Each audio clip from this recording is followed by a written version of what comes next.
Well, now that we have this built, there's a couple different options that you can do. Since the internal diffusion panel is about 3 foot across, the outer diameter is 5. Finding a piece of gel that would be that big to change the color of the light may be a little bit difficult to do. So you can change the quality of the light coming out of this with these inserts that come along with this light. There is a silver insert and a gold insert. So what you can do with these is they attach inside the softbox. Whether you want to just go with 2 panels to get a little bit of a gold reflection to it, or if you wanted to go with a full 4 panels to get a full gold reflection out of it. And there's even one that goes inside of the backsplash as well, so that you can turn this into a full warm tone if you need it in an instance. But in this case, I'm just showing you how you can put one in here. You would use the gold if you want to warm up the skin tone of a person. Or if you were shooting in a sunset hour and you wanted your flash to match more of the natural light that's going on at the time. You use the silver side, it's going to add a specularity to the light, which means that if you have something that's metal, it's going to add a little bit of a shine to the reflections that are coming out of it. When you're buying a softbox, you want to make sure that you look for one that does have a double diffusion panel inside of it. Some of the more inexpensive softboxes might not have both of those panels in. It is very important, I think, to the quality of the light and getting an even tone across the front of it that you do have one that has both the baffle inside and the front diffusion. So this attaches with these little Velcro hooks. So now with the baffle in place, we actually have our front diffusion now.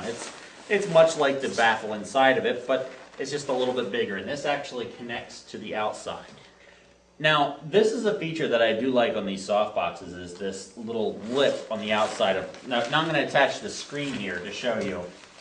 It doesn't actually go out all the way to the edge. There's a little bit of a black that's still showing, and there's a couple reasons that you would want to leave that lip. One is you might want to use a grid attachment that would connect to this piece of Velcro, or this can also be used as almost like a barn door to control the spread of the light, so that way your diffusion panel, the actual source of your light, isn't out at the edge of your light. There's actually a little bit of a recess to it that actually controls some of the directionality of it. Some of the better softboxes that you see on the market that probably cost a little bit more have bigger lips or more of an angled lip or something like that. This is definitely a nice feature to look for when you're buying a softbox.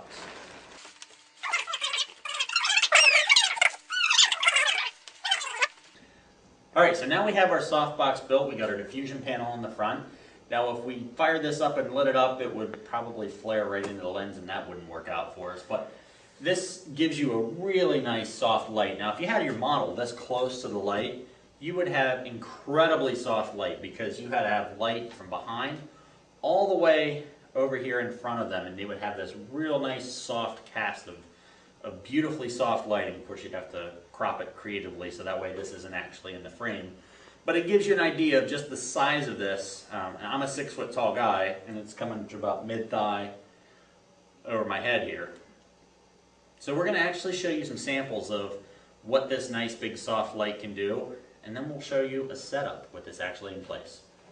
Well, here we have our assembled light, and as Ed mentioned earlier, there's a bit of an edge to the softbox which allows the light to have some direction. If you really need to control the direction of your light, though, there's another piece of a modifier called a grid. And I've got the one for the octodome here in my hand. Basically, it looks like a giant honeycomb sort of material. And you can see as I turn it that you can only see through it from directly on. And so when we attach that to our softbox front, it controls all of the light to come directly out of the light. So we're going to attach that to our octodome because we're going to want real good control of our light for this next shot.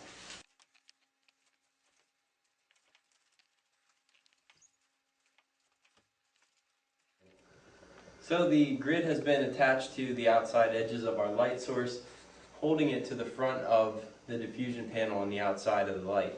This is going to again control the direction of the light, and you may want to keep in mind that it may add some weight to the softbox itself. Since this is already a fairly heavy softbox, you're going to want to have a very strong stand to keep this in line. And if you put it on any sort of overhead boom, you want to make sure that you counterbalance that with sand or some other weight that's designed for that.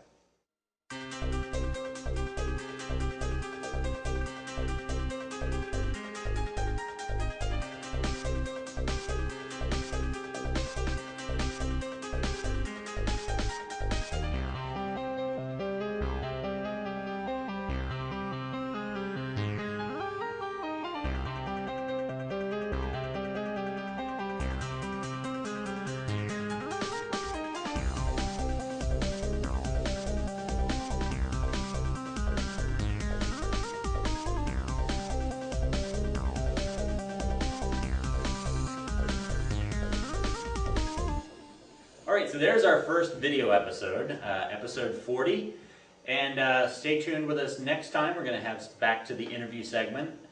You can give us your opinion on the show in our Flickr light source group, which you can find at www.flickr.com/groups/lightsource. Till next time. Cheerio. I put you on the spot. You're like, what do we say? What did we say? I don't know.